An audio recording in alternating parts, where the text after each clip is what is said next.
This is Mengo Kisenyi, and today we are looking at the chicken intestine delicacy among the Karamojong community in this area.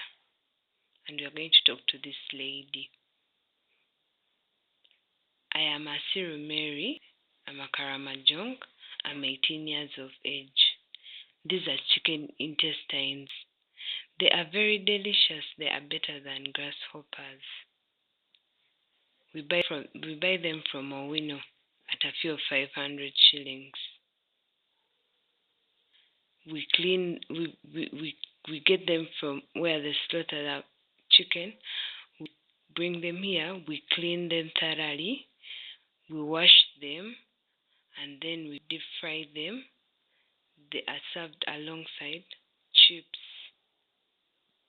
sometimes with a local brew called malwa. This is Lydia Kabanyana reporting for Voices of Africa.